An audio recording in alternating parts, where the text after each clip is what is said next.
Bueno, ya son las 19:10, así que di inicio a la grabación. No sé si me escuchan y me ven bien. El objetivo de esta clase, además de ser una clase de evaluación multicriterio en sí a través del software QGIS, tiene también la cualidad de ser una prueba de nosotros o por parte de nosotros para ver qué tal funciona nuestro nuevo Internet, porque nos acabamos de cambiar de casa. Antes vivíamos en Temuco, ahora vivimos en Valdivia.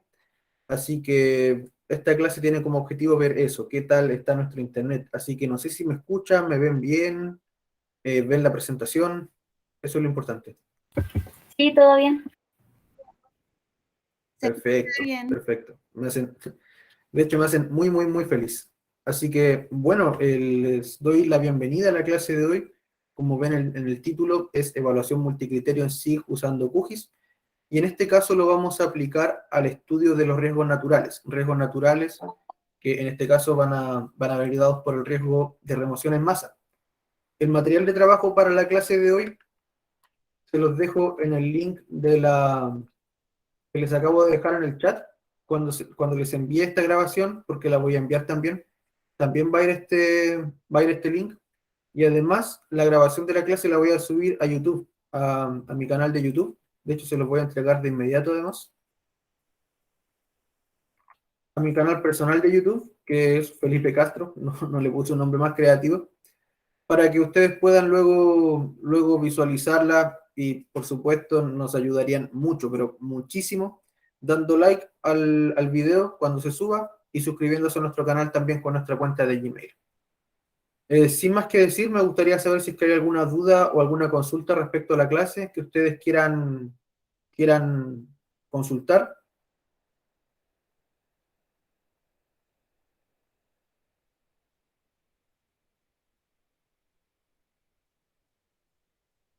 Bueno, si no hay dudas, no hay problema. Sepan que a mí no me molesta que ustedes participen de la clase, de hecho me encanta que participen. Así que si cualquier persona tiene la intención de hacer un aporte o de hacer alguna consulta, de complementar algo de lo que estemos conversando, puede levantar su mano, o puede activar su micrófono, o puede activar su cámara, lo que sea. Como les había dicho, esta grabación va a ser subida posteriormente a YouTube, así que quien no quiera aparecer en la grabación es libre de no activar nunca su cámara. De hecho, yo mismo corto mi cámara apenas empieza la grabación para mejorar el rendimiento. Así que, sin más que decir, vamos a empezar con el apartado teórico de la clase, que va a ser una introducción mínima a los contenidos prácticos que vamos a trabajar después en la sesión práctica en el software QGIS. Espero que todas y todos hayan podido instalar el software, y les recomendaría que por mientras lo dejen ya iniciando. Yo para iniciar el software QGIS simplemente doy o pulso el botón de mi teclado, inicio, escribo que quiero usar el software QGIS y uso la versión desktop y nada más. Así que les recomiendo que lo dejen funcionando. Eh, Además de ser una clase de prueba, llamémoslo de esa manera, también estamos haciendo difusión de los cursos que vamos a dar el próximo mes. SIG nivel intermedio en el software QGIS, que es bastante parecido a lo que vamos a hacer hoy, y cartografía censal en Red Atomic QGIS, que tiene algo que ver con uno de los productos que vamos a trabajar en la clase. Si ya descargaron el material de trabajo, que está en el link de OneDrive que les envié y que les acabo de enviar de nuevo, desplieguenlo en alguna o extráiganlo en alguna carpeta de ese equipo para que luego lo puedan trabajar. Nuestros cursos, todos nuestros cursos de QGIS, tienen la opción a certificar sus conocimientos adquiridos mediante un certificado digital que en su parte inferior tiene un link mediante el cual ustedes pueden acceder a la web oficial de QGIS.org para que puedan verificar la autenticidad del mismo. Esto más que nada como parte de la difusión del curso. Ya partiendo de los aspectos teóricos que van a guiar la clase de hoy, tenemos que partir de lo más general, los sistemas de información geográfica. Un sistema de información geográfica es un sistema informático compuesto por hardware y software, o sea, computador y programas, que nos sirven como soporte para la toma de decisiones a nivel territorial. Esto a través del procesamiento de datos espaciales. O sea, lo que hacemos con SIG es simplemente procesar datos espaciales para que nos ayuden a guiar una respuesta hacia una toma de decisiones. Muchas veces ese resultado, esa respuesta, no va a ser necesariamente un mapa. Muchas veces va a ser quizás de píxel, muchas opciones. El objetivo principal es generar un mapa. Mientras tanto, en el SIG, el objetivo es la toma de decisiones. Eso es muy importante de tener en claro. Y como la definición indicaba, cuando trabajamos con sistemas de información geográfica, lo hacemos a través del procesamiento de datos espaciales.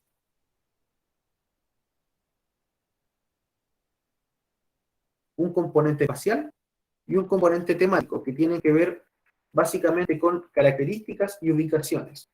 El componente espacial de estos datos geográficos se representa a través de una base de datos gráfica, o sea, una imagen, por decirlo de un modo bien sencillo, ya sea un punto, una línea, un polígono, un píxel, etcétera.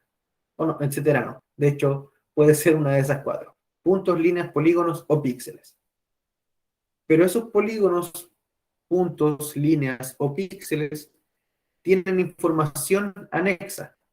Esa información, esos datos anexos, vienen dados al componente temático, que no son una forma, sino que son muchas veces una tabla o un valor numérico, en el caso de la información de píxeles. Por lo tanto, cada uno de los elementos de esta visualización representa un registro de esta tabla, y cada columna representa una característica que nosotros podemos medir. Como había dicho, ubicaciones y características asociadas. Esto es muy importante para la gestión de datos geográficos, porque nosotros, a través de los datos que manejamos aquí, de los datos que disponemos aquí, podemos crear procesos, crear productos, generar cartografías, etcétera. Podemos hacer bastantes cosas. Y esto parte de dos modelos o de dos tipos de datos que podemos encontrar. Estos tipos de datos también van a determinar un poco los procesamientos que podemos hacer, pero en general hacen lo mismo ambos, solamente que uno lo hace a través de un modelo raster y otro un modelo vectorial. La diferencia entre estos dos, que quizás no tiene tanto que ver con el curso, pero se los dejo como enunciado para que ustedes puedan luego profundizar estos conocimientos. Tenemos primero un modelo raster y un modelo vectorial. El modelo raster entiende el espacio geográfico o lo representa a través de celdas o píxeles. Celdas o píxeles, que sería su componente espacial, que tienen un valor numérico, un componente temático, una cifra que corresponde al registro de ese dato en un área determinada. Por lo tanto, los píxeles en este modelo corresponden a un área que tiene un dato en específico, una característica que nosotros estamos midiendo. En la contracara tenemos el modelo vectorial de datos. El modelo vectorial lo que hace, perdón, es representar el espacio geográfico a través de puntos, líneas y polígonos, que tienen esta tabla adjunta de datos. Por lo tanto, mientras más columnas tenga la tabla de atributos, más es la información que nosotros podemos extraer de este conjunto de datos. Y de esta necesidad de tomar decisiones a través de estos datos, es que surgen distintas metodologías de análisis multivariado. Porque como vieron, nosotros para una ubicación podemos tener muchísimas características, tanto si las estamos midiendo con el modelo vectorial o con el modelo raster. Hay muchísimas características que nosotros podemos medir. Pero el análisis multivariado, dentro del cual se encuentra el análisis multicriterio, tiene como objetivo conjugar distintas variables generalmente en un solo índice, en un solo indicador o en un solo valor. De tal manera que se puedan resumir datos para mejorar también de ese modo la toma de decisiones. A modo de definición, y disculpen que lo lea, el análisis multicriterio es una herramienta de apoyo en la toma de decisiones durante el proceso de planificación que permite integrar diferentes criterios de acuerdo a la opinión de actores en un solo marco de análisis para dar una visión integral. Eso como primera definición. Una segunda definición, y disculpen nuevamente que lea, dice que el análisis multicriterio parte del enfoque sistémico de la realidad. Por ello, las problemáticas son analizadas con un enfoque integral y holístico, desde las diversas dimensiones de la sociedad económica, social, ambiental, cultural, política, tecnológica y legal. Esta segunda definición me gusta un poquito más porque nos entrega esta visión sistémica que a mí me encanta del territorio, en el que hay distintos elementos, distintos subsistemas que componen este sistema, que es el territorio, y cada uno de los distintos elementos que lo compone, al generar un cambio, al tomar una decisión, al sufrir a veces procesos de carácter natural, genera cambios en el resto de subsistemas del territorio y con ello del territorio mismo. Es por lo mismo que el análisis multicriterio parte de este enfoque sistémico de la realidad, porque trata de tomar en cuenta distintos factores a la hora de tomar una decisión. A modo de pregunta, esta definición o estas dos definiciones que les acabo de leer en esta diapositiva, ¿son aplicables solo al territorio o se pueden aplicar en problemáticas que quizás no tengan un asidero en el territorio, quizás no tengan un origen en el territorio?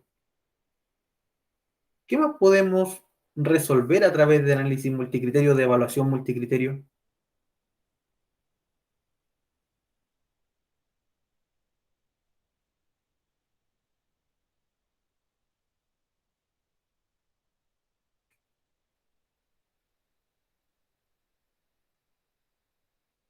Un ejemplo que riesgo geológico, yo diría que riesgo geológico sí viene dado por, por factores geográficos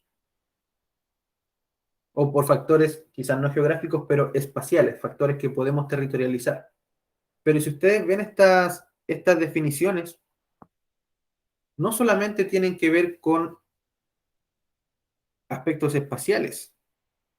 Como dice nuestra compañera Eugenia Espinosa, la inteligencia artificial puede que sea un ejemplo quizás demasiado avanzado, pero sí un buen ejemplo de decisiones que se toman con evaluación multicriterio que quizás no tienen una, un origen en el territorio o que no son espacializables.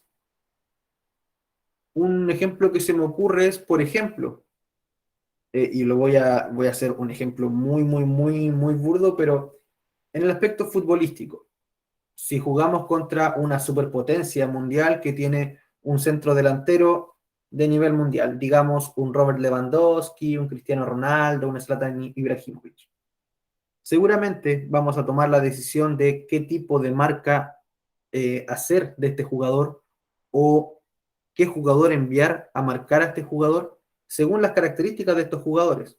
Por ejemplo, si queremos marcar a Zlatan Ibrahimovic, seguramente deberíamos tener en cuenta las características que se necesitan, según múltiples factores. Por ejemplo, Zlatan Ibrahimovic es alto, por lo tanto, el defensa que debe marcarlo debe ser alto. Zlatan Ibrahimovic no es veloz, por lo tanto, no es necesario que el defensa que lo marque sea veloz. Y así distintas características que, como ven, son un análisis, una decisión que se toma a través de distintos factores, pero que no tiene un componente territorial. Esto más que nada para hacerles la introducción al concepto sin que lo tengan tan marcado como una decisión que se debe tomar en el territorio. Nosotros y nosotras que trabajamos con sistemas de información geográfica llevamos esta metodología al territorio, pero se puede aplicar en un sinfín de disciplinas y de y de tipo de estudio. Este análisis multicriterio tiene etapas. Primero, se define un objetivo. ¿Qué es lo que queremos lograr? ¿O qué es lo que queremos evaluar? ¿O cuál es la respuesta a la que queremos llegar? Básicamente, un objetivo. Luego, se realiza una conceptualización teórica de la problemática que estamos estudiando. Esa conceptualización teórica nos va a ayudar a seleccionar variables que nos puedan ayudar a entender o a explicar el fenómeno que estamos estudiando. Y de ahí, según esas variables, se establecen criterios. Criterios que pueden ser factores o restricciones. Factor entiéndase como niveles de influencia en una problemática o en una decisión. Por ejemplo, ya llevándolo a aspectos territoriales, las zonas costeras están mucho más expuestas a peligro de tsunami que las áreas más interiores, de tal manera que mientras más cerca nos encontramos de la costa, es más el peligro de tsunami que si nos encontramos más hacia adentro. Eso es un factor. Niveles de riesgo, que en este caso van desde un nivel máximo hasta un nivel mínimo o un nivel nulo quizás. Pero hay factores, porque hay niveles de decisión. Pero hay otros que son restricciones y que se deben tratar de otra forma, aunque en el caso de hoy no lo vamos a ver precisamente en el ejercicio. Una restricción sería, por ejemplo, si queremos, perdón, si queremos instalar o, o iniciar una plantación de algún cereal o algún berry en un predio, seguramente vamos a descartar todos los predios o todas las áreas que se encuentran sobre cierto límite de pendiente, porque sobre ese límite ya sencillamente no se puede trabajar. Otro factor de restricción es, por ejemplo, si se quiere construir un proyecto, un megaproyecto, un área de restricción seguramente, aunque no siempre se respeta, pero seguramente un área de restricción van a ser todas las áreas silvestres protegidas del Estado. Ahí no hay un factor, un criterio, porque no es que se pueda más o menos o en algún nivel más o menos instalar un proyecto o un megaproyecto de inversión en un área silvestre protegida. Sencillamente no se puede. Es por ello que en ese caso funciona como un factor de restricción. Por lo tanto, cuando establecemos estos criterios, tenemos factores y restricciones. Luego, los factores se ponderan. Se ponderan porque en una problemática quizás no todos los factores tienen una misma importancia, pero, pero sí, perdón, sí llegamos a un consenso en que todos los porcentajes deben sumar un 100%. Se hace una ponderación por porcentajes de tal manera. Así, si por ejemplo tenemos dos variables mediante la cual vamos a llegar a una respuesta, esas dos variables pueden tener una misma importancia, o sea, pesar 50% cada una, o una ser apenas más importante que la otra, o sea, 55 y 45%, o muchísimo más importante que la otra, y así. No siempre los porcentajes de importancia, los pesos de una variable en un modelo de análisis multicriterio van a tener el mismo resultado. Recién aquí, recién aquí llegamos a SIG. Todo lo anterior, todo lo anterior es lo que podemos llamar gabinete. Son decisiones metodológicas que nosotros tomamos.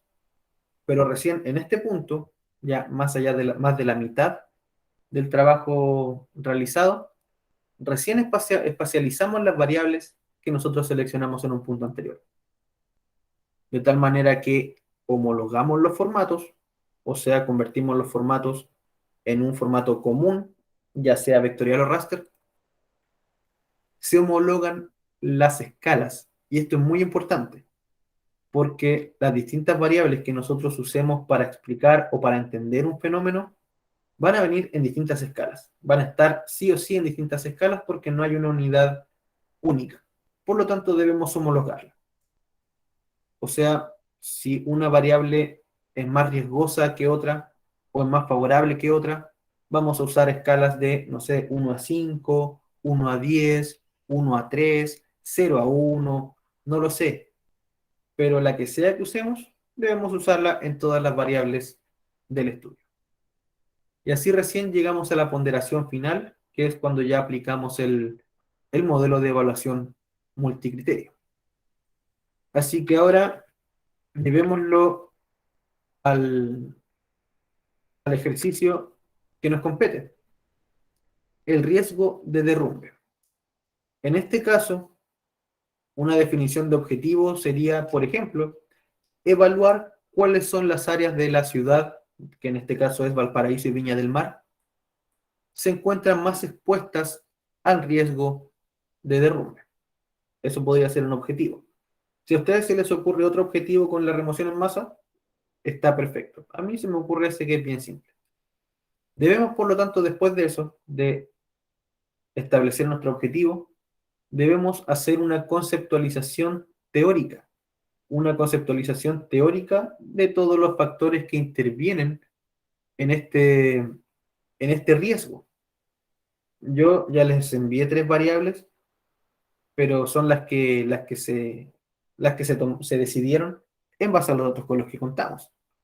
Pero seguramente hay otros factores que influyen en el riesgo de derrumbe. Así que aprovechamos de conversarlo en esta conceptualización teórica. ¿Qué factores o qué variables influyen en el riesgo de derrumbe?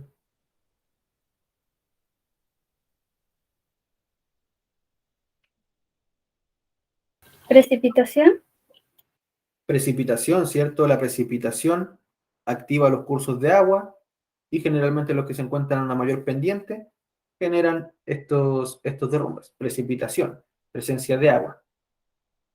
Nuestra compañera Nicole dice pendiente. Perfecto.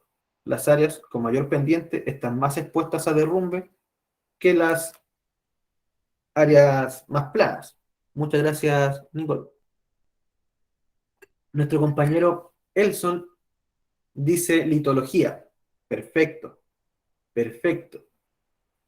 Pero en este caso no tenemos la litología, pero si desean aplicar un modelo como este, de un modo más profesional, de un modo ya nivel, nivel ya avanzado, seguramente debemos considerar la litología. Entonces tenemos distintas variables que nos pueden ayudar a explicar este objetivo, la remoción en masa. Por lo tanto, tenemos que establecer criterios. Pregunto a Elson o a cualquiera que quiera responder. Desde el punto de vista del derrumbe, ¿qué características litológicas representan un mayor riesgo de derrumbe?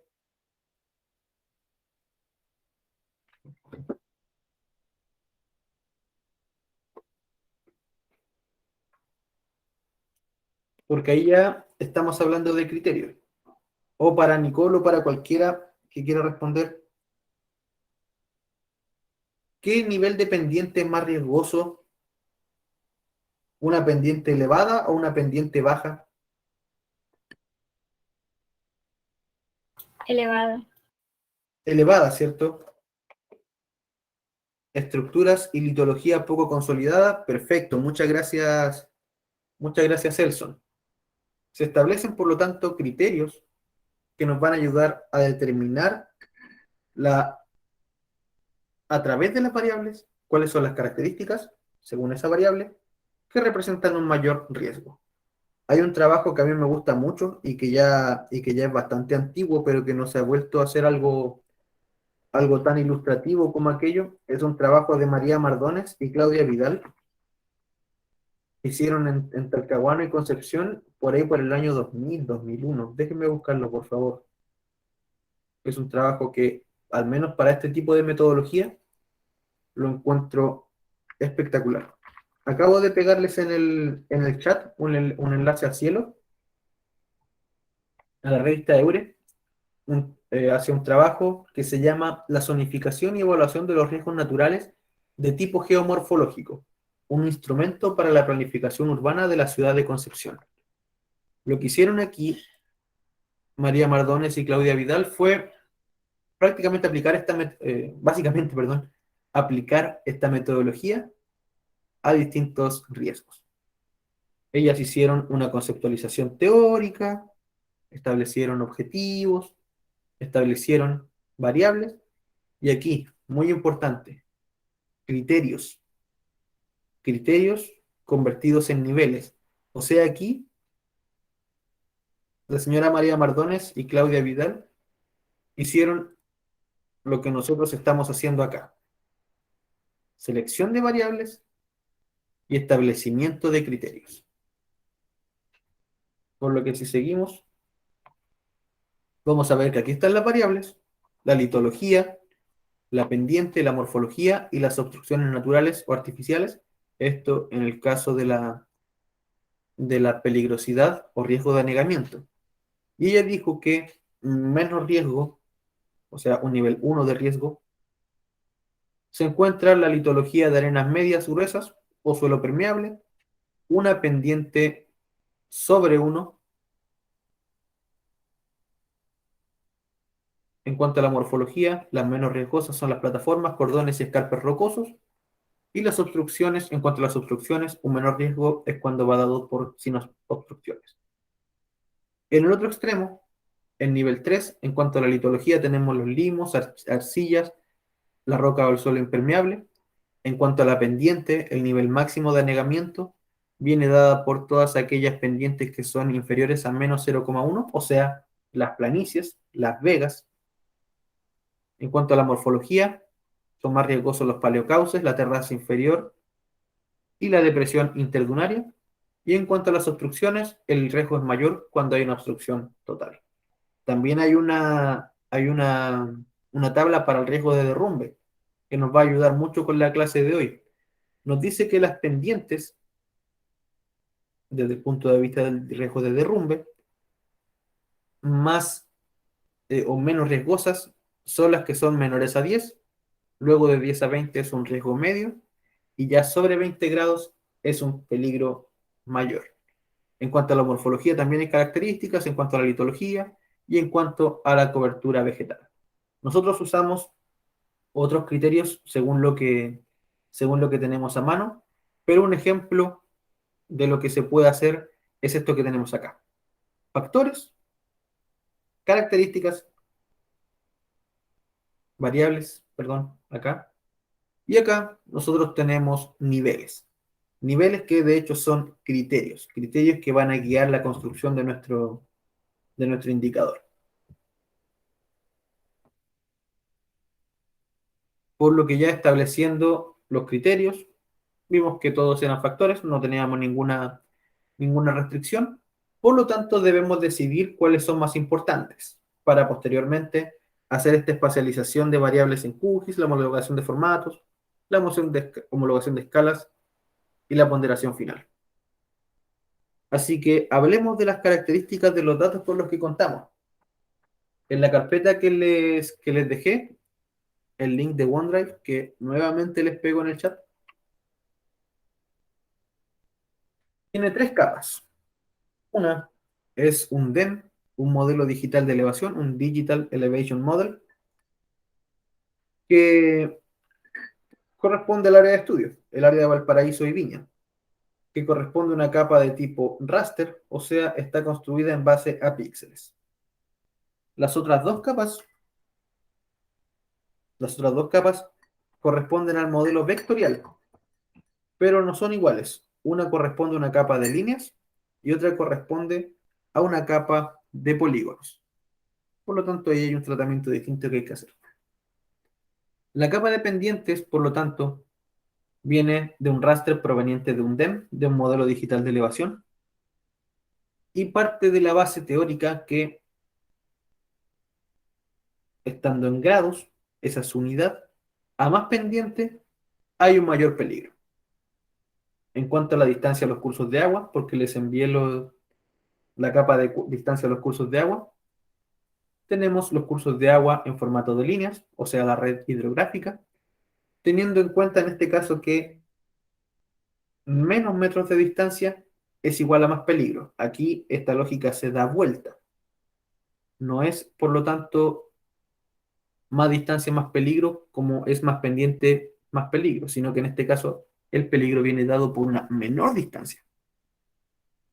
Y en cuanto a la densidad poblacional,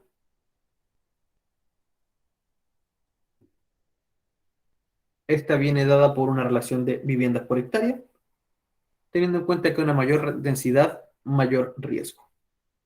¿Por qué incluí densidad poblacional? Porque al menos mi definición de riesgo viene dada por una relación de peligro, o sea, perdón, riesgo es igual a peligro más vulnerabilidad. Aunque algunas personas dicen que el, el riesgo es igual a peligro por, o sea, multiplicado por la vulnerabilidad. Pero eso son conceptualizaciones teóricas distintas. No hay ninguna que sea 100% correcta. Por lo tanto, debemos incluir un factor humano que nos pueda hablar de riesgo, que nos pueda hablar de exposición. Es por ello que incluí la densidad poblacional, teniendo en cuenta que una mayor densidad hay un mayor peligro. Así que una vez decidido esto, debemos homologar los formatos, porque unos están en polígonos y otros están en raster. Debemos también homologar las escalas y ponderar o crear una ponderación final. Así que esta fase la vamos a hacer juntos, juntas. Vamos a hacerlo en, según lo que podamos decidir. Así que voy a, voy a cerrar la presentación para que podamos completar esta, esta matriz. Esta matriz que nos va a ayudar a poner primero a determinar los factores, los niveles de riesgo y luego nos ayude a ponderar. Esto se puede hacer con un panel de expertos, que en este caso seríamos nosotros, o a través de metodologías que ya existan. En el caso de la pendiente, yo voy a tomar el ejemplo del trabajo de María Mardones, que dice que para el peligro de derrumbe, las pendientes de 0 a 10 no son peligrosas, de 10 a 20 lo son en un nivel medio, pero las pendientes peligrosas están dadas por el número 20 o más. Así que lo situamos aquí. Las pendientes de menos de 10 grados representan nivel 1 de riesgo, de 10 a 20 grados, de 10 a 20 grados son nivel 2, y en el nivel 3 sobre 20 grados. Eso ya sería un nivel 3 de riesgo. En cuanto a la distancia a los cursos de agua, esta es una variable que introducí yo. Así que, ¿qué creen ustedes? ¿Qué tan cerca hay que estar de un curso de agua para que se considere peligroso desde el punto de vista de la remoción en masa? Les escucho.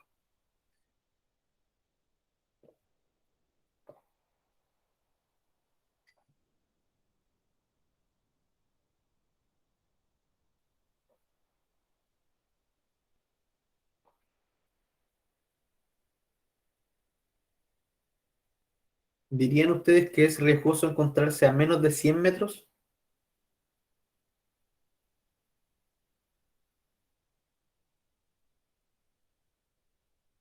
Teniendo en cuenta que ante una, ¿sí? Menos de 100 metros, muy riesgoso. Ya. En este caso, partimos por acá. Menos de 100 metros.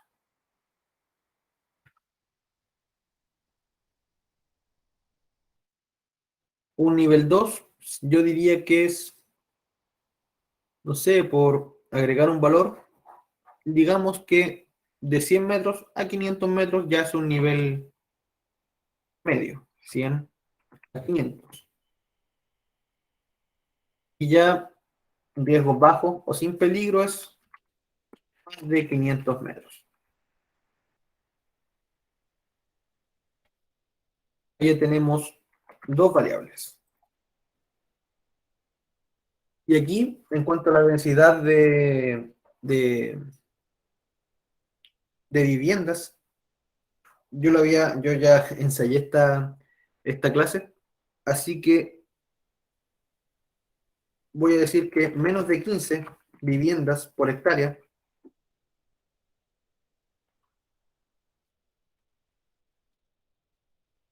es un riesgo bajo de 15 a 50 viviendas por hectárea son un nivel medio y más de 50 viviendas por hectárea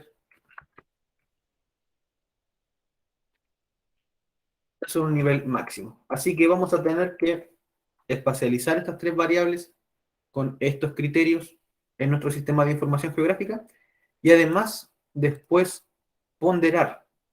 Yo antes usaba una matriz muy útil que se llamaba matriz de Satie, pero lamentablemente ya la bajaron, no se puede seguir usando. Y me gustaba porque aquí yo hacía los cálculos de las ponderaciones. Vamos a ver si es que hay alguna página, porque me di cuenta hace muy poco que ya no está activa. Mm, veamos si encuentro algún. No, no se encuentra, lamentablemente. A ver, valoración AH.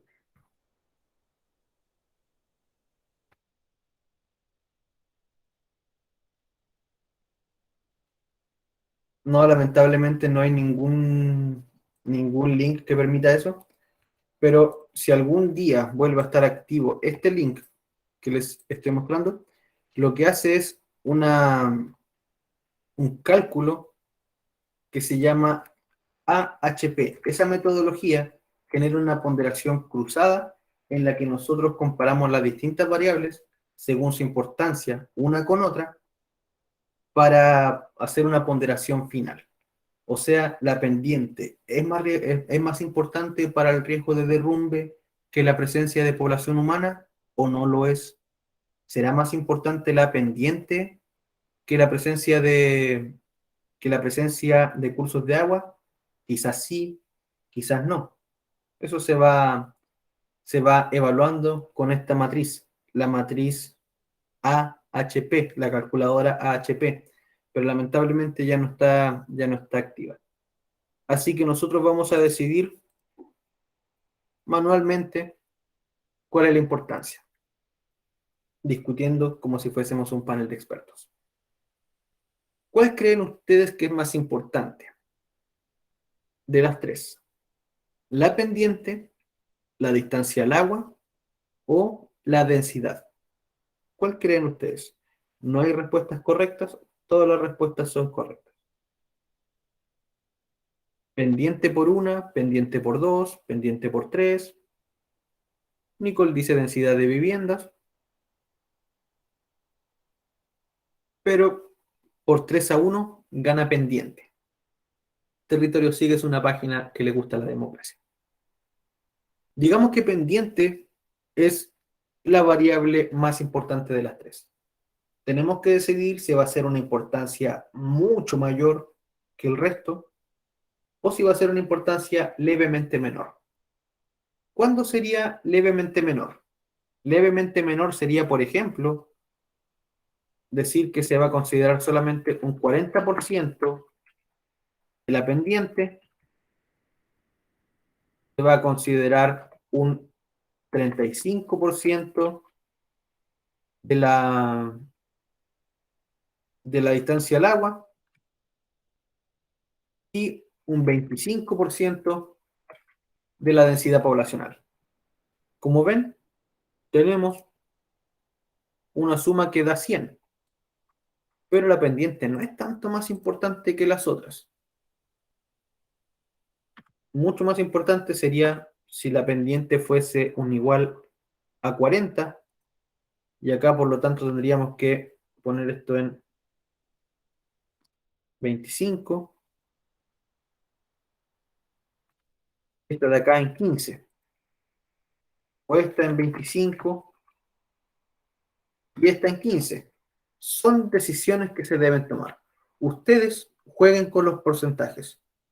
Y recuerden, esta decisión ya tomada de manera prolija debe ser tomada por un panel de expertos o por nosotros mismos, pero ya empleando un método AHP, que en este caso son estas ponderaciones cruzadas.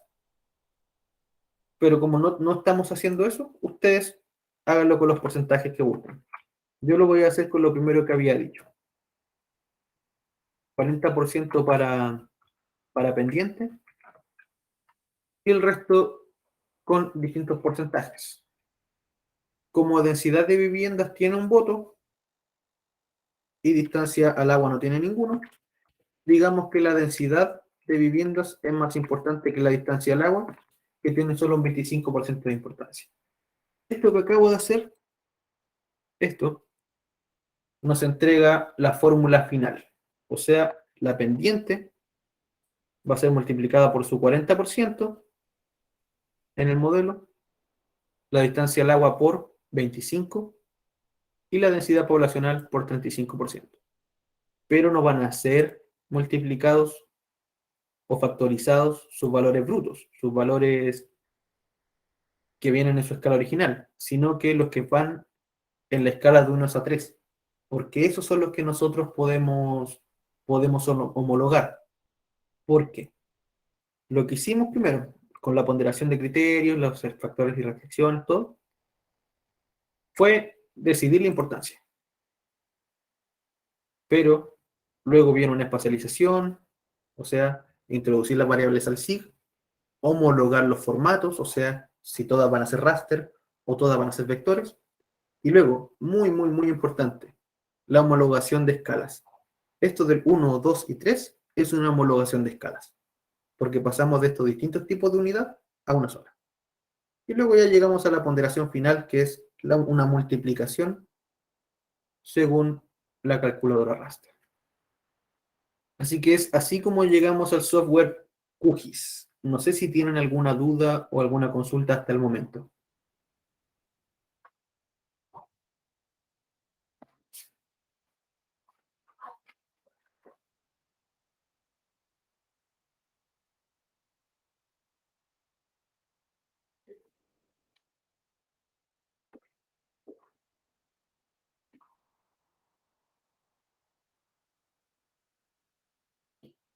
Bueno, si no hay dudas, pasamos ya con lo que corresponde al SIG. O sea, por decirlo de cierto modo, lo naranjo en la presentación. Espacializar nuestras variables, homologar formatos, homologar las escalas y luego la ponderación final. Agregamos nuestras variables. Yo las tengo en una carpeta de mi escritorio, no sé dónde las tendrán ustedes, así que las vamos a agregar. Vamos a partir añadiendo nuestras capas vectoriales. Como ven, tenemos dos capas vectoriales, zona Valpo y Viña, la red hídrica y una raster que es el DEM. Así que vamos a partir agregando las dos capas de vector en capa, añadir capa de datos vectoriales y vamos a buscar nuestro conjunto, que en mi caso yo lo tengo en escritorio, cursos territorio SIG, 2022, clases abiertas, y aquí estamos con los riesgos naturales. Así que voy a agregar primero cualquiera de las dos vectoriales, y cuando agregamos una capa vectorial debemos hacerlo a través de su archivo SHP. Así que elegimos el SHP, lo abrimos, y lo añadimos. Como vemos, ahí está nuestra red hídrica. Vamos por la siguiente, que son las zonas de Valpo y Viña. La seleccionamos siempre en su archivo SHP. Abrimos y añadimos. Con eso cerramos. Si situamos las curvas, o sea, la red hídrica encima, vemos que igual es bastante frondosa en el área que nos encontramos, porque es un área de bastantes quebradas. Así que tenemos la red hídrica y las zonas de Valpo y Viña.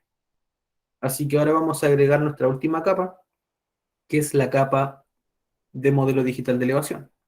Así que vamos a añadir esta capa con el botón añadir capa vectorial, perdón, añadir capa raster, perdón, añadir capa raster.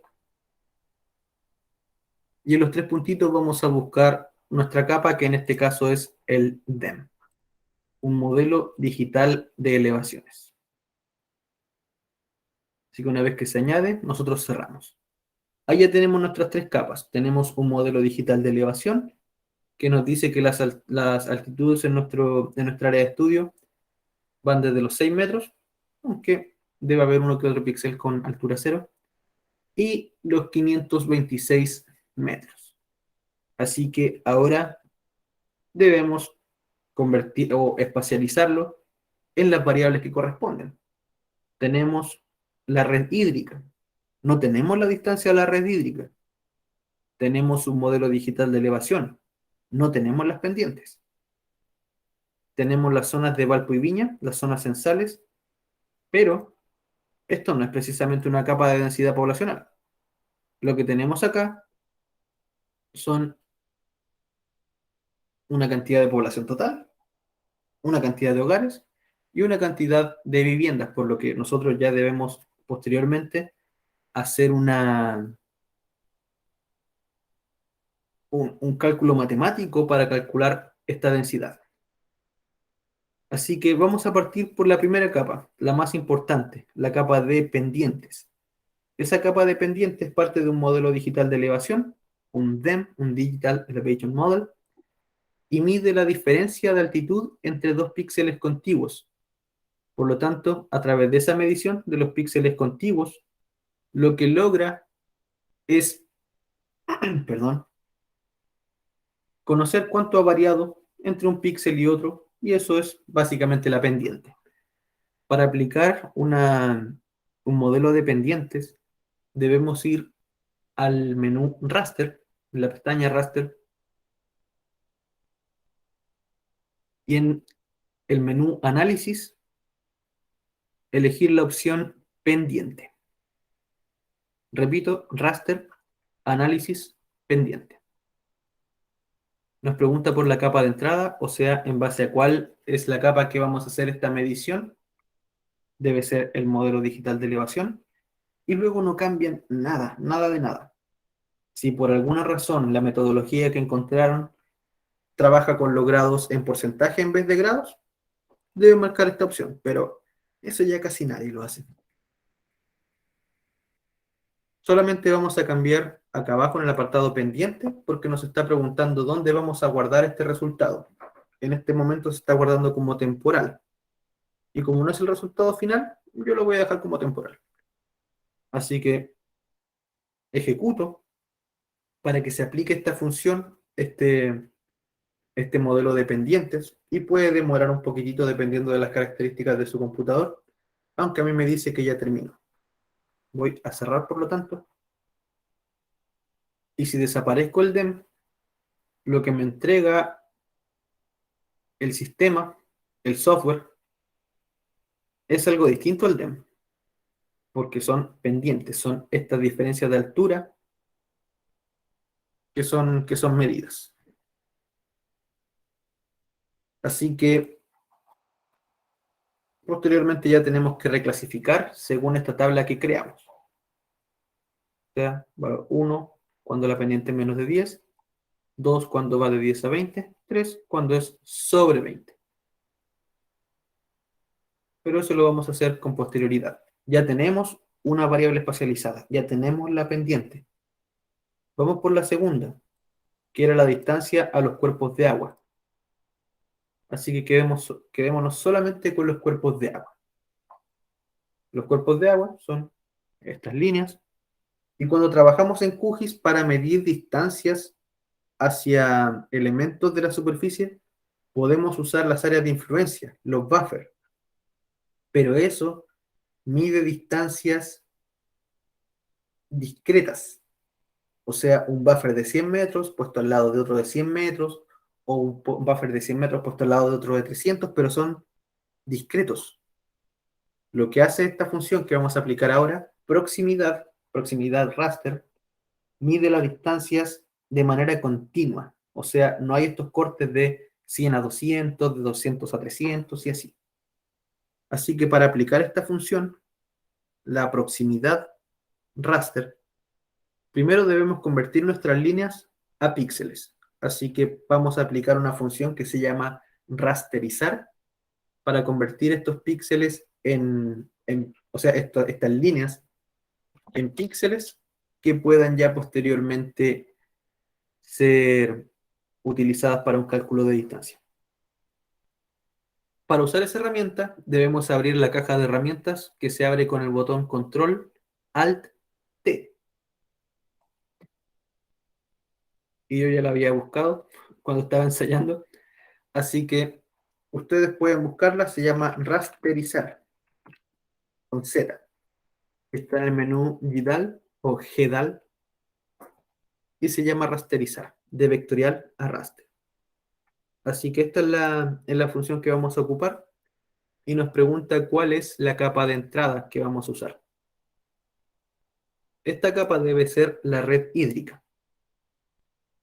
Nos pregunta si vamos a usar un campo para crear en base a ese campo numérico el valor numérico de la red hídrica.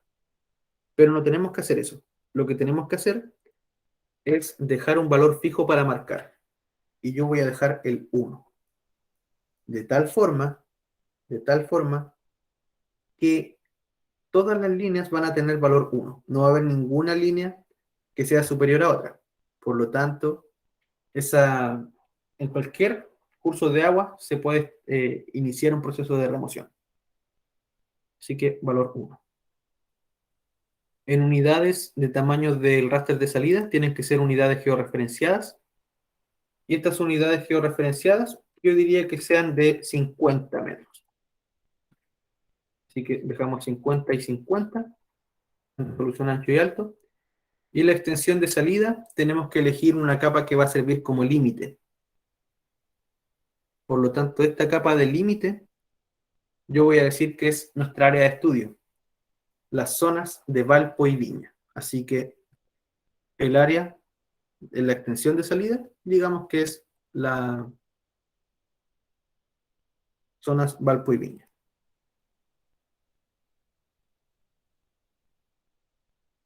En esta opción de agregar un valor para sin datos, la dejamos vacía.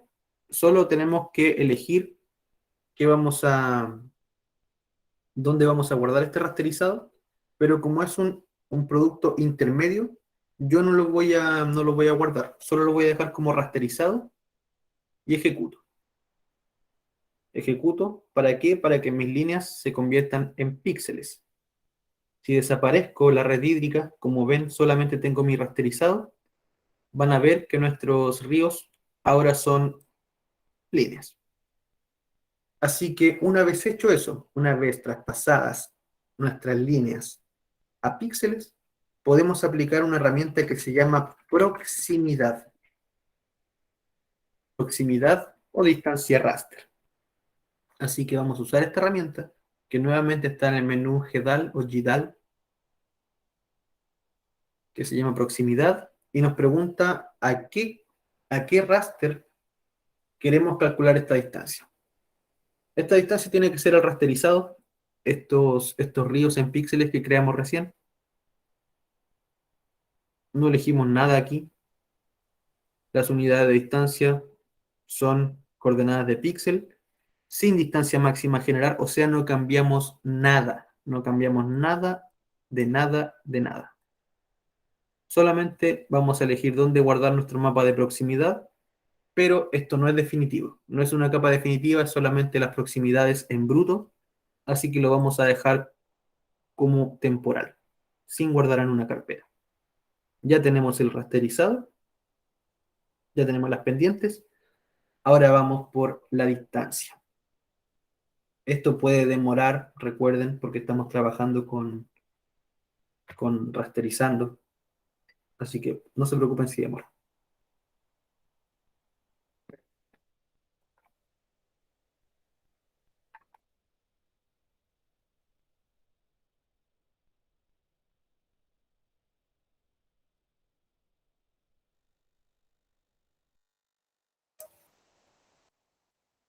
Ahí ya se realizó.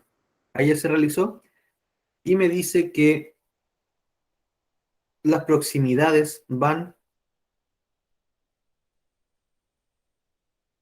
de 0 a 248. A ver si hago un clic, a un píxel. ¿Qué valores me da? 77, o sea que me encuentro cercano a un curso. Sí. Entonces estamos midiendo en metros y nos dice que el, los valores de píxel van de 0 a 248. O sea, no hay o sea, 248.000. Ese es el píxel más lejano que seguramente está en las áreas más lejanas. Si, perdón, si tenemos en cuenta los colores que parten de una lógica del negro al blanco, donde los colores negros son los valores más bajos, podemos decir que donde es más negro, donde es más oscuro el color, nos encontramos más cerca de los cuerpos de agua. De hecho, voy a aparecer los cursos de agua encima y van a ver eso mismo, que donde están los cursos de agua está marcado en negro. Así ya medimos la proximidad, una distancia en metros, que luego vamos a reclasificar para convertirlo en este criterio, en esta escala de 1 a 3. Nos falta la última, nos falta la densidad de viviendas. Para aquello, vamos a hacer algo nuevo otra vez, porque habíamos partido en un principio por partir de un raster y crear otro raster. Ahora partimos de unas líneas y vamos a crear un raster. Como ya tenemos dos raster, la tercera capa igual vamos a rasterizarla, igual vamos a convertirla en píxeles. Por lo tanto, para hacer este mapa de densidad poblacional, tenemos que usar nuestra capa de las zonas de Valpo y Viña. Así que vamos a abrir su tabla de atributos, con clic derecho, abrir tabla de atributos, y tenemos estos atributos, en qué comuna nos encontramos, en qué área urbana, un geocódigo, y más importante, cuánta población hay en cada polígono, cuántos hogares hay en cada polígono, y cuántas viviendas hay en este polígono. ¿Cómo creen ustedes que podemos calcular la densidad de viviendas a partir de lo que tenemos?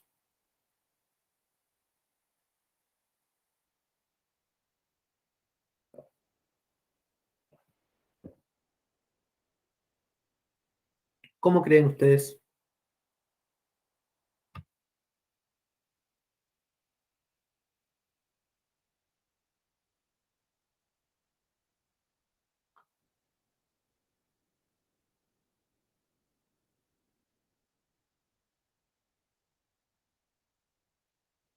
O parto por otra pregunta. ¿Qué es densidad?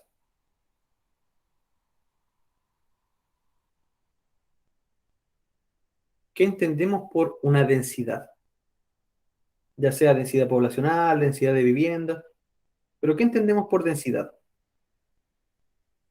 La concentración de algo, ¿cierto? Una concentración de algo, como dice Mauro, en un área, como dice nuestro compañero Gonzalo, viviendas por área.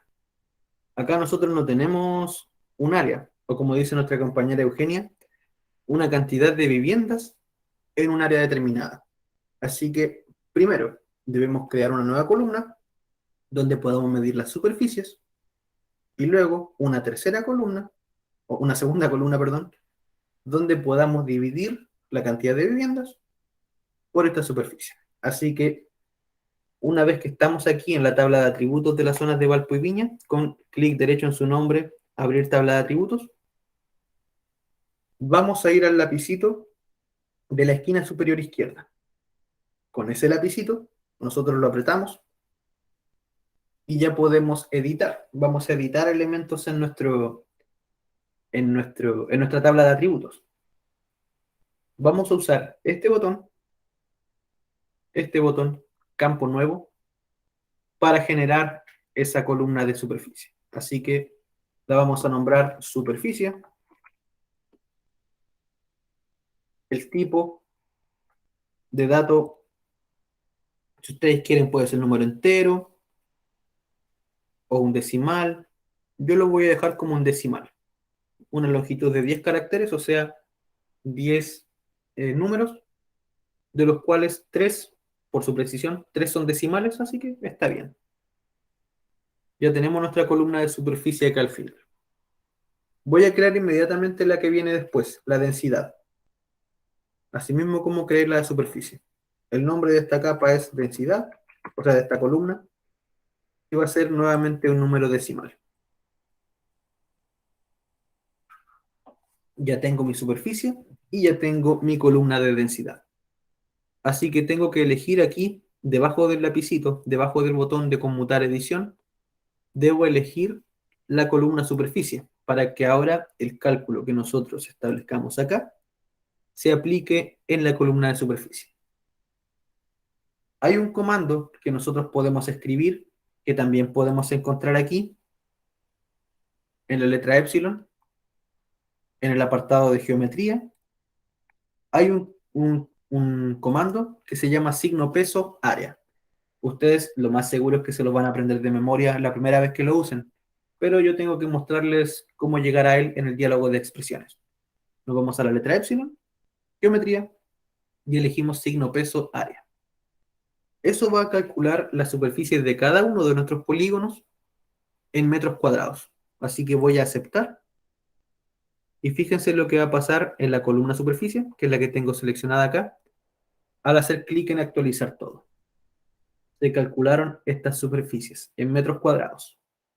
Pero mi fórmula decía hectáreas. Si yo quiero dividir esto en hectáreas, simplemente debo hacerlo aquí mismo en el comando. Así que yo voy a dividir esto con el slash y el espacio en 10.000, que son la cantidad de metros cuadrados que hay en una hectárea. Así que divido estos metros cuadrados del comando signo peso área, porque con signo peso área siempre se va a medir en metros cuadrados. Eso ténganlo en cuenta. Así que divido esta área en 10.000, lo aplico en la misma columna, y fíjense cómo se ven nuestras hectáreas. Así que ahí ya tenemos un insumo para lo que estamos buscando, las superficies. Así que ahora, para calcular la densidad, tal como lo hicimos con las superficies, vamos a elegir en este apartado de la esquina superior izquierda la columna con la que vamos a trabajar, que es la columna de densidad. Así que la elegimos y acá debemos escribir la fórmula matemática, que va a ser dividir los valores de una columna en los valores de otra columna. O sea, vamos a dividir estas 1.400 viviendas en estas 30 hectáreas, estas 1.500 en estas 359 y así. Para ello, si ustedes no están familiarizados o familiarizadas con QGIS, podemos ir al apartado epsilon, de aquí de la parte alta, la letra E, y en el apartado campos y valores vamos a encontrar todo el listado de nuestras columnas. Así que podemos hacer algo simple como dividir la cantidad de viviendas, doble clic en viviendas, clic en el slash para dividir y dividimos en superficie. Vivienda dividido en superficie. Aceptamos, vemos que ahí ya está escrita la fórmula matemática y al actualizar todo, vemos el resultado. Estos son los resultados, una densidad poblacional que va en valores entre 0, las áreas vacías, hasta 364. Habíamos dicho que los valores de peligro estaban dados por, primero, menos de 500 personas por vivienda, luego de 15, o sea, de viviendas por hectárea, luego de 15 a 20 viviendas por hectárea y luego el peligro máximo más de 50. Así que veamos cuáles son las áreas que tienen mayor peligro. Las áreas que tienen más de 50 viviendas por hectárea son esas, como las pueden ver.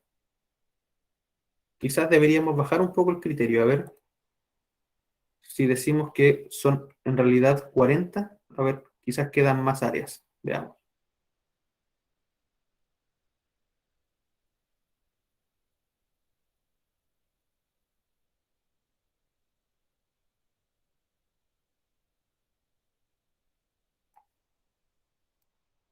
Y ahí hay más elegidos más polígonos. Entonces, en lugar de hacerlo sobre 50 viviendas, digamos que va a ser de 15 a 40. Y sobre 40 viviendas por hectárea, igual son bastantes, si tienen en cuenta que una hectárea son 100 metros por 100 metros, o sea, una manzana en estas ciudades antiguas o en los cascos antiguos de las ciudades. Por ejemplo, mi ex ciudad, Temuco, el centro era un tablero de ajedrez, así que 100 metros por 100 metros cuadrados todas las manzanas.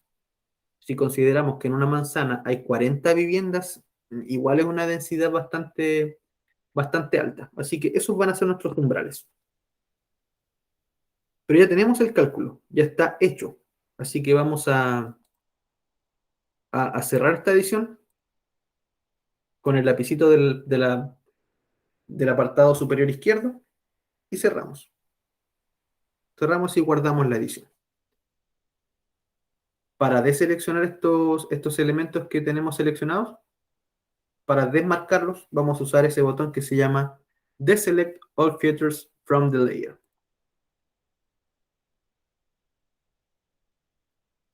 Este valor, este nuevo valor, esta nueva columna que tenemos en nuestra tabla de atributos, la densidad, va a servir como guía para rasterizar nuestra nueva capa.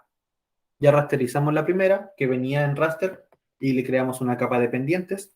Rasterizamos la segunda, que fue hacer un mapa de proximidad, una capa de proximidad. Y ahora vamos a rasterizar la tercera.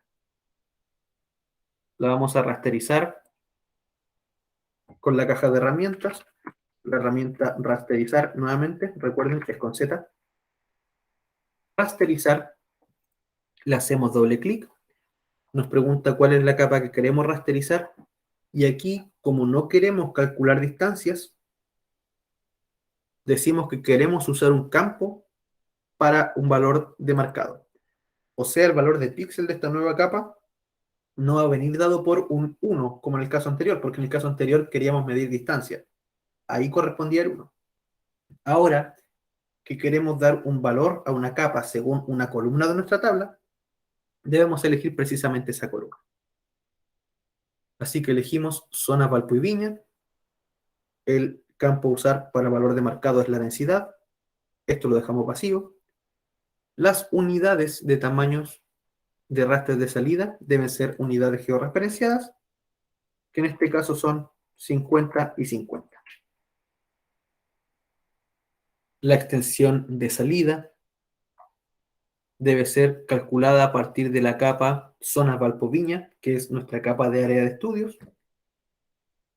Y no cambiamos absolutamente nada más. Nada más. Vamos a guardar este rasterizado solamente para que no se confunda con con el otro solamente. Así que lo vamos a guardar a archivo, en los tres puntitos al final. Guardar archivo y yo lo voy a nombrar como densidad, pero en la carpeta que corresponde.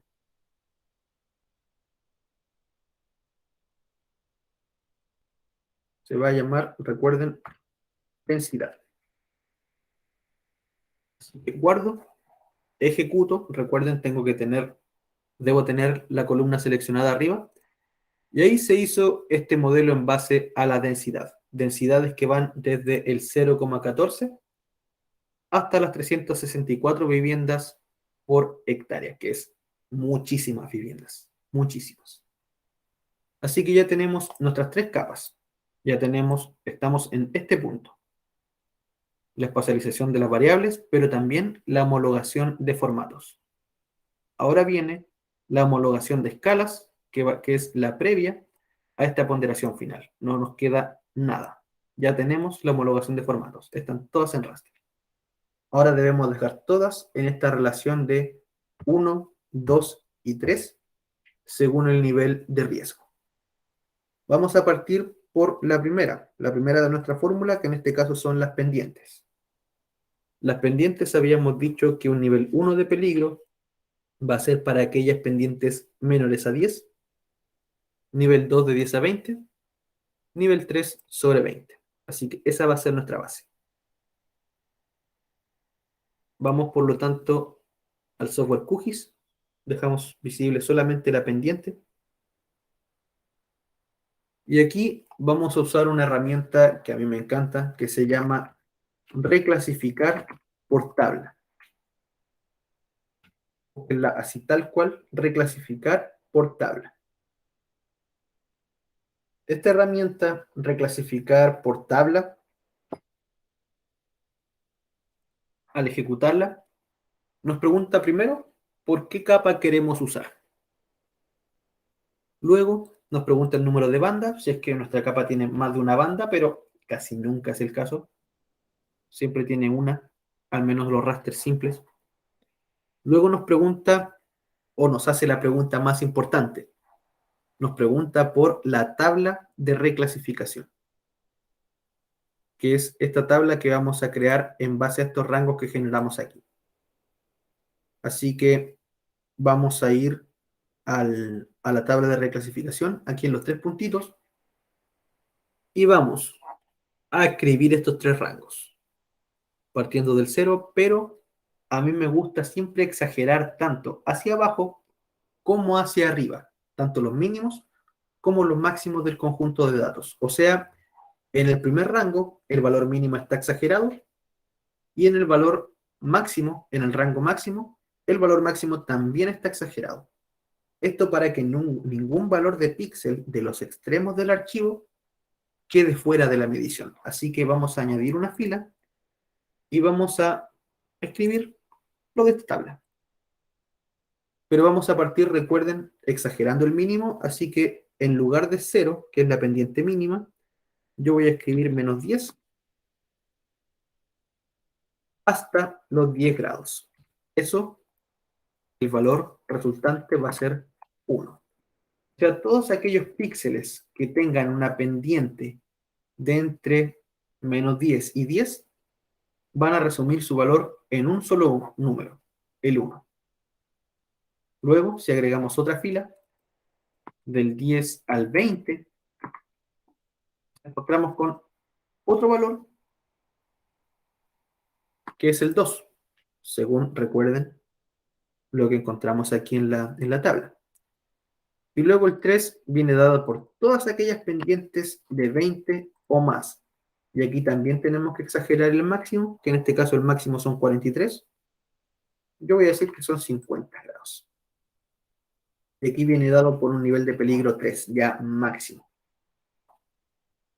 Así que ahí están los peligros, 1, 2 y 3. O sea, los riesgos. Aceptamos.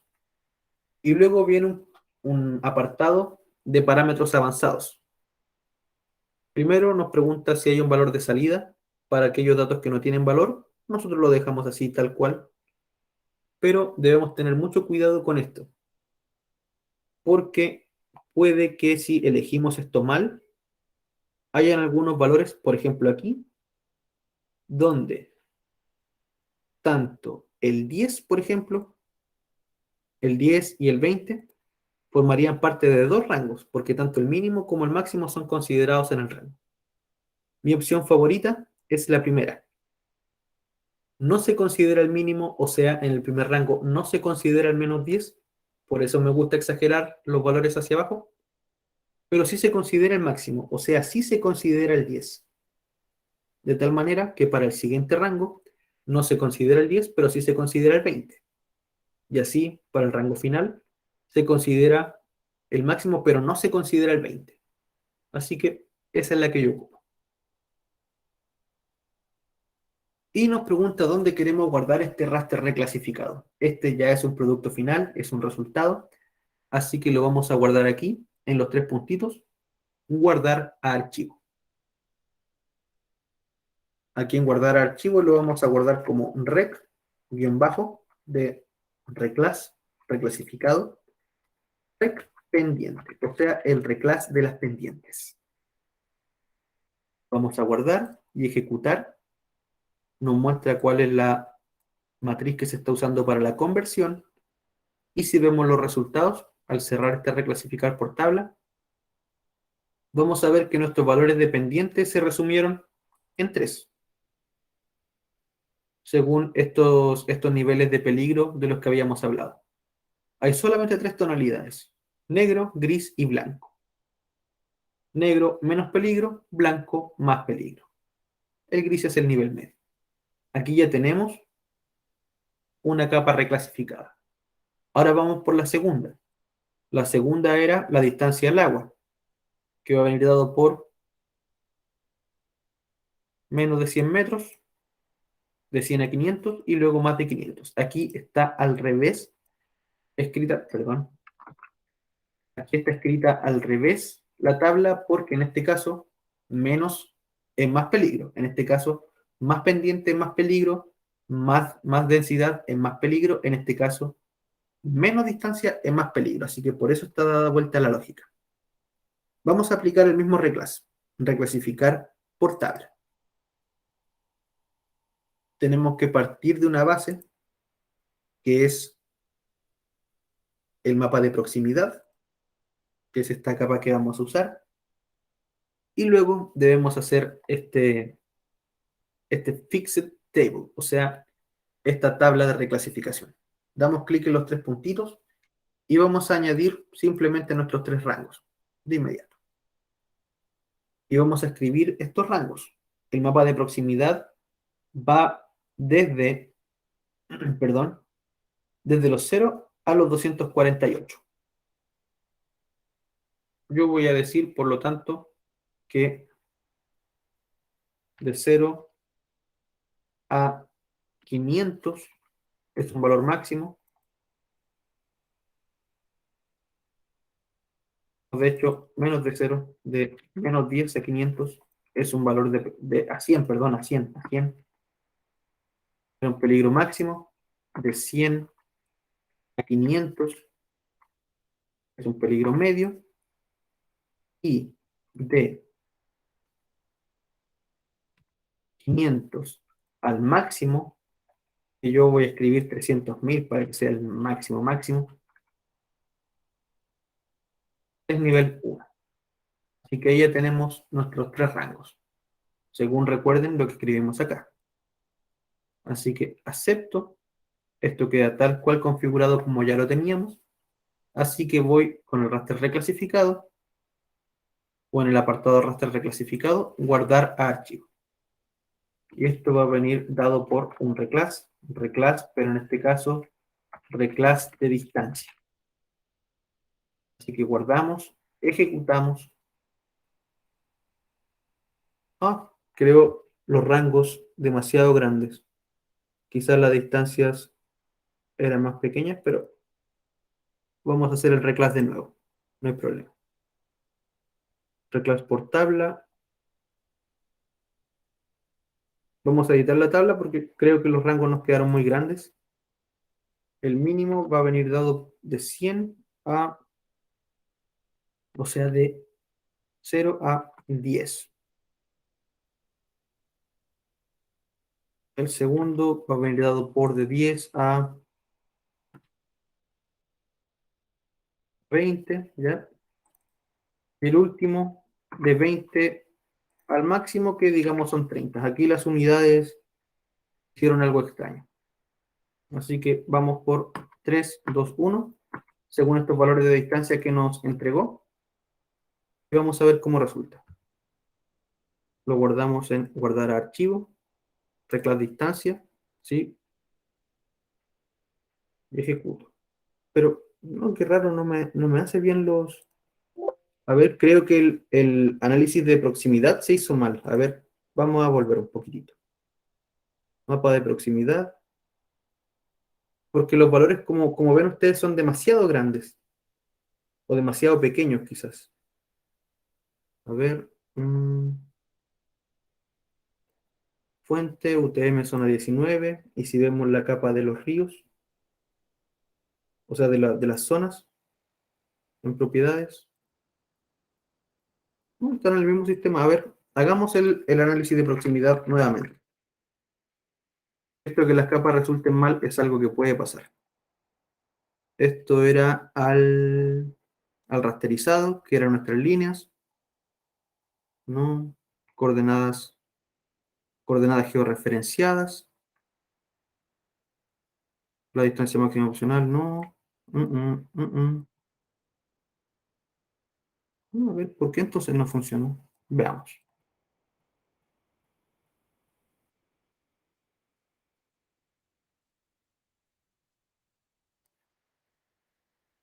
Ahí sí ya dio valores más lógicos. Disculpen, el primero, no sé qué pasó, como ven ustedes, hice el mismo proceso. Ignoremos el primero. Este mapa de proximidad lo ignoramos. Como ven, dio valores bien extraños. Aquí sí. Aquí lo que nos dice es que las áreas que se encuentran a una mayor distancia están a 12.000 metros, o sea, a 12 kilómetros. Ahora sí nos va a resultar. Disculpen el exabrupto. Vamos ahora por nuestro nuevo mapa de proximidad, según las características que habíamos dado. Mil disculpas. El mínimo, recuerden, iba a venir dado por menos 10 a 100 metros. Este va a ser un nivel de peligro 3. Luego, un nivel de peligro 2, que va a venir dado de los 100 metros de distancia a los 500. El último va a venir dado por los 500 metros al máximo, que en este caso son 12.000, entonces yo voy a decir 13.000. Ahora si aceptamos, vamos nuevamente a ver si podemos guardar este raster reclasificado en guardar archivo, rec de distancia, guardamos, reemplazamos y nos dice que sí. Ahora sí resultó. Como ven, ahora sí resultó. Anteriormente el resultado estaba erróneo. Puede pasar, y nosotros en ese caso debemos simplemente corregir. Así que en blanco nuevamente están dadas las áreas de mayor riesgo y en negro las áreas de menor riesgo. Ya tenemos dos capas en escala 1 a 3. Hasta el momento, ¿hay alguna duda o alguna consulta, una inquietud o algún aporte que...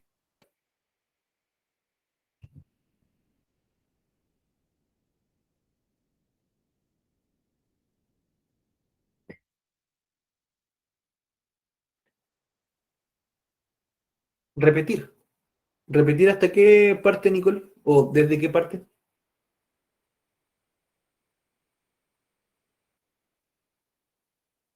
El último reclass. Ya, el último reclass, en primer lugar, en un primer intento lo habíamos fallado porque los valores numéricos de la capa nos habían dado erróneos. Nos dieron valores que iban a lo mucho hasta el 300, pero a nosotros no nos servía. Así que hice de nuevo el cálculo de proximidad y ahora me dieron valores que van del 0 al 12.400. O sea, las áreas del mapa que se encuentran a mayor distancia de un curso de agua, que son seguramente estas esquinas, están a 12 kilómetros 400 del curso de agua más importante, o más cercano, perdón, más cercano.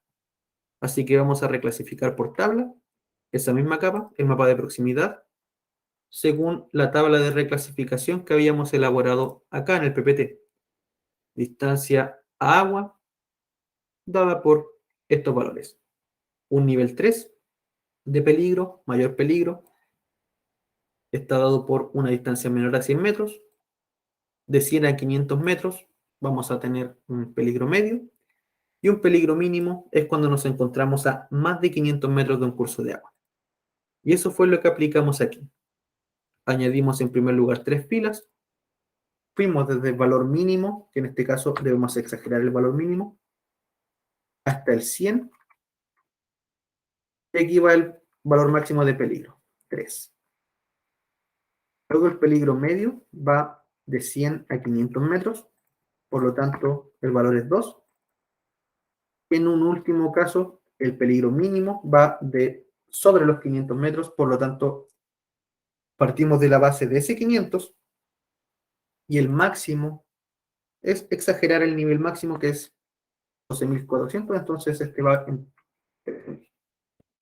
Está dado el nivel de peligro mínimo. Así que aceptamos, elegimos dónde guardar, yo lo guardé como rec distancia, y aplicamos. Con eso ya está lista nuestra reclasificación de distancia y ya tenemos 2 capas en escala 1 a 3.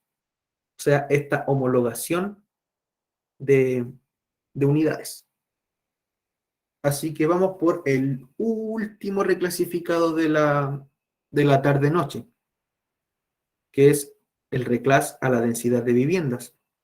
De tal manera que donde hay menos de 15 viviendas por hectárea, el peligro es menor, y donde hay más de 40 viviendas por hectárea, el peligro es mayor. Así que vamos por el último reclasificar.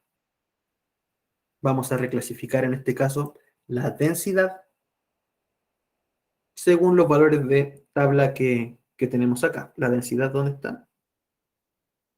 Densidad, densidad, densidad, aquí está. Vamos a la tabla, en tabla de reclasificación, con los 3 puntitos. Añadimos nuestras 3 filas, escribimos nuestros 3 rangos, 1, 2 y 3. Escribimos luego los valores que lo van a determinar. La densidad más baja va de menos 10, el peligro mínimo, a, ¿cuánto habíamos dicho? 15. 15 viviendas. Luego de 15 viviendas por hectárea a 40 viviendas por hectárea, el peligro es medio. Y luego de 40 al máximo, el peligro es máximo. Y esto es 364. Para exagerarlo y no quede ni un valor de píxel afuera, vamos a decir que esto va a buscar hasta los 400. Así que con aquello simplemente ya aceptamos. Elegimos dónde guardar. Fíjense siempre en esto, que esté de esa forma. Dónde guardar el raster reclasificado, en guardar archivo. Y este se va a llamar rec densidad.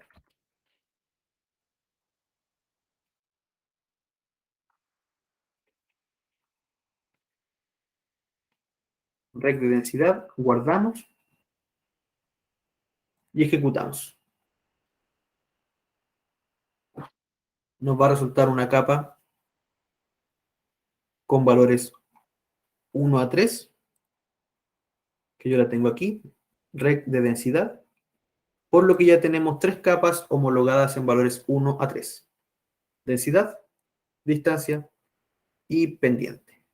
Todas de 1 a 3. Que cumple con lo que se había dicho acá, de una espacialización partiendo, luego una homologación de formatos, todo a raster, una homologación de escala, todo 1 a 3, y ahora viene la ponderación final que viene dada por esta fórmula que creamos nosotros, que en una instancia más profesionalizada deberían usar un método de ponderación. Mi favorito, que no por lo mismo, no por lo tanto va a ser el mejor, sino es el que más me gusta nomás, es la matriz de Satie. Entonces lo escribí ahí en el chat para que ustedes puedan buscar de qué trata esa matriz de ponderación cruzada. Es muy útil, muy, muy, muy útil, así que les recomiendo que la busquen. Les repito, no es el mejor método quizás, no digo que sea malo, sino que puede que existan otros métodos mejores, pero este es el que más me gusta a mí. Hoy no aplicamos matriz de Satie, pero tenemos la fórmula. Pendiente por 40%, o representa, más que por 40%, diríamos que en el modelo la pendiente pesa un 40% del peso total. Eso es lo que quiere decir realmente. El 40% del riesgo de remoción viene dada por la pendiente. Así que vamos a aplicar esta misma fórmula en un apartado de QGIS que se llama calculadora raster, que está acá arriba en el menú raster, en la pestaña raster, y elegimos el botón calculadora raster. Y aquí con el botón de calculadora raster vamos a multiplicar cada uno de estos reclass por su ponderación, o sea, por su porcentaje, y lo vamos a sumar al siguiente. Como la multiplicación se hace primero, podemos escribir esto sin paréntesis. Así que vamos a partir por el reclass dependiente, el más importante. Hacemos doble clic en él, luego en el signo por, o sea, el asterisco, y escribimos 0,4, es el 40%, más, o sea, después de la ponderación, ese resultado se suma al reclass de la distancia por 25. Entonces, el reclass de la distancia por 0,25.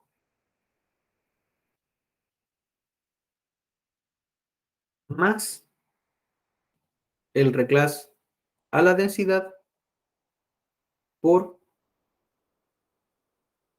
0,35.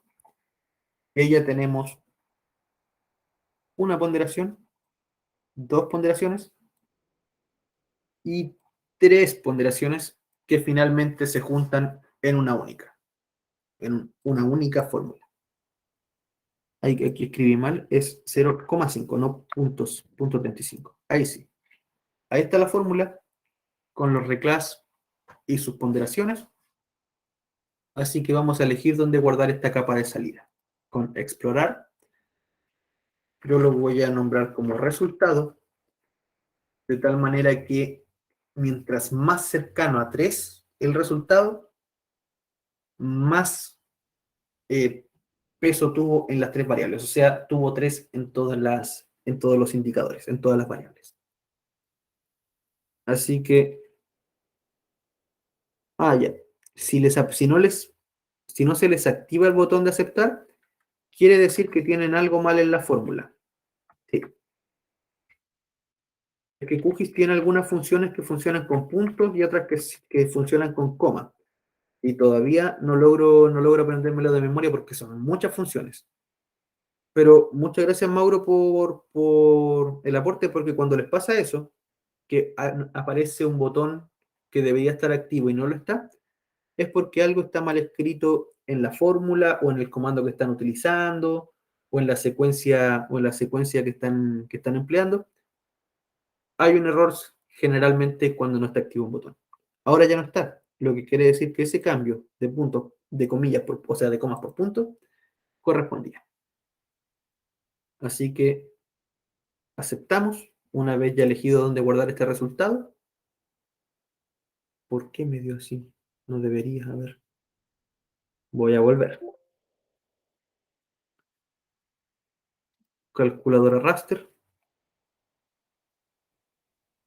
Rec pendiente por 0,4 más rec de distancia por 0,35, 25, perdón, más el rec dependiente, perdón, el rec de densidad por 0,35. Para asegurarme que funcione bien, voy a cerrar todas las fórmulas entre paréntesis. para que no exista ningún error, aunque no debería, pero igual. Porque cuando las fórmulas dan así, es por algo. Así que elijo dónde guardar nuevamente. Lo guardo con el nombre resultado, ¿sí? Y acepto. Bueno. ¿A alguien le dan valores de 1 a 3? Porque a mí me está dando este 21 que no sé de dónde sale.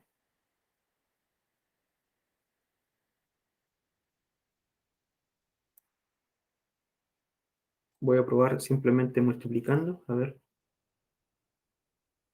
Esta. Voy a hacer otra cosa. Voy a promediar simplemente. Este más este más este y lo divido en 3. Estoy simplemente promediando, a ver si resulta, porque no hemos hecho absolutamente nada mal.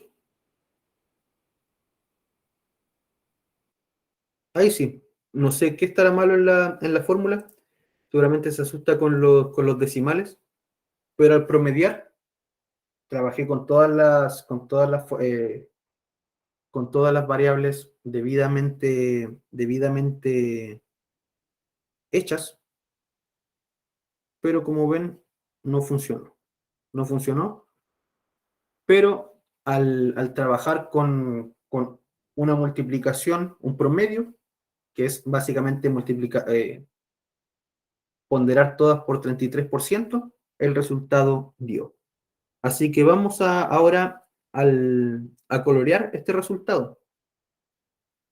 Y vamos a desaparecer todas las capas que había detrás. Voy a hacer el último intento por hacerlo con fórmulas. A ver. El reclass dependiente multiplicado por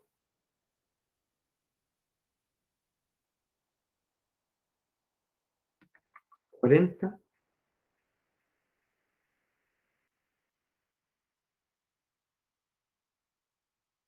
Bueno, a ver, por 0.40, 0.4 ya, más el reclass de distancia por 0.3, a lo mejor son esos 5 los que están asustando al sistema, más el reclass dependiente por, en este caso, 0.3 igual, 0.3.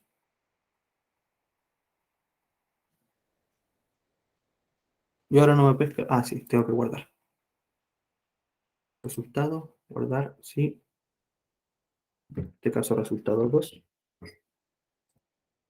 Aceptar. Y no hubo caso. No hubo caso. Algo está pasando ahí con los decimales de la calculadora raster. ¿A alguien le resultó bien el ejercicio? Porque esto puede ser un bug del sistema nomás.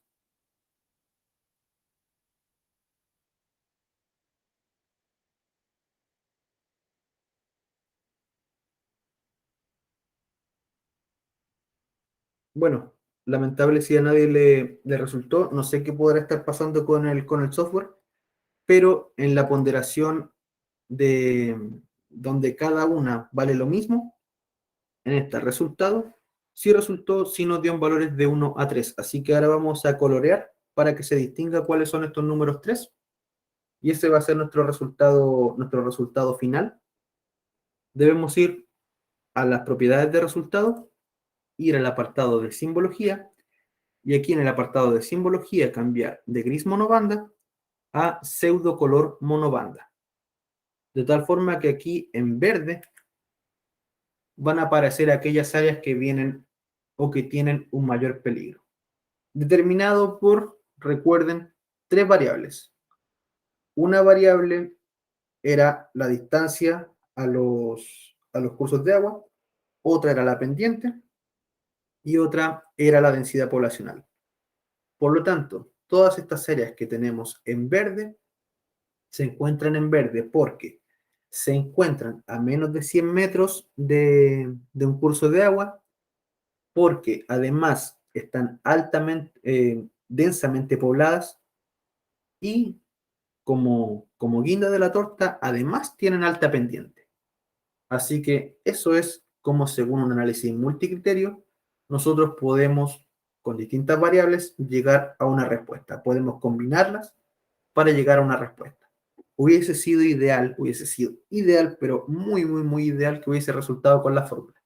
Como ustedes ven, no resultó y no, no le faltamos el respeto en ningún momento a la matemática, como ustedes pudieron ver.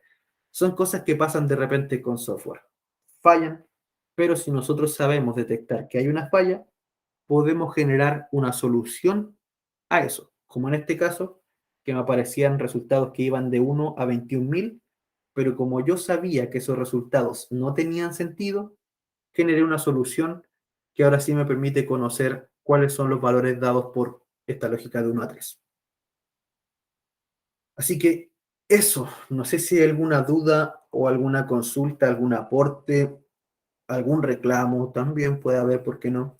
Respecto a lo que acabamos de conversar, en estas casi 2 horas, no me había fijado, perdón.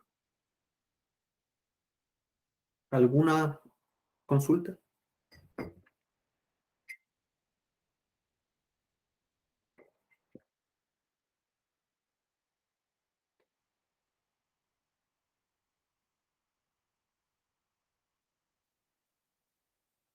Vale, Gonzalo, vale, vale. Me alegro que no hayan consultas, Elson. Quiere decir que quedó claro. Y no, muchas gracias, Gonzalo, también a Nicole, que te he visto en varias clases. A Gonzalo también creo, si es que es el Gonzalo que yo estoy pensando. Así que nada, agradecerles también a ustedes por su tiempo, por la buena onda y por haber estado. Si desean ayudarnos, pueden hacerlo, recuerden, suscribiéndose a nuestro canal de YouTube, Felipe Castro, o dando like a nuestras publicaciones en Instagram, Facebook y LinkedIn. Nos habíamos hecho un Twitter, pero no, Twitter está muy loco. Así que lo cerramos, pero en las otras redes sociales estamos activamente siempre. Y si alguien desea hacernos una donación, quienes puedan, no es obligación para nada, ni siquiera es un pedido, sino quienes puedan donar algo o quieran donar algo, ahí les dejo nuestro botón de pago de flow.cl por si quieren hacer una donación. Pero como les repito, no es obligatorio, es solamente para quienes quieran y puedan. Así que eso, pues sin más nada que decir, me despido de ustedes. Espero que lo que vimos durante estas últimas 2 horas sea de mucho provecho para ustedes, para su labor, y que nada, pues, que los aprendizajes los puedan aplicar en búsquedas interesantes. Así que me despido, les dejo la invitación a que participen de los cursos de Territorio SIG en Mayos, Cartografía Censal en Rayatami QGIS, donde vamos a ver, por ejemplo, cómo analizar la densidad poblacional, algo que vimos aquí en el software, o sea, en la clase de hoy. Y el otro curso es SIG nivel intermedio, donde estamos trabajando con imágenes satelitales, modelos digitales de elevación, y por lo tanto esta clase de hoy tuvo un poco de los dos cursos. Así que dejo hecha la invitación, sigan a Territorio SIG y sigan atentos a todo nuestro contenido, que ya vienen muchas clases abiertas más. Que estén excelentemente bien. Ahora voy a cortar la grabación para que se procese. Apenas termine, la subo a Drive, se las envío y también la subo a YouTube. Así que estén excelentemente bien. Nos vemos. Chao, chao.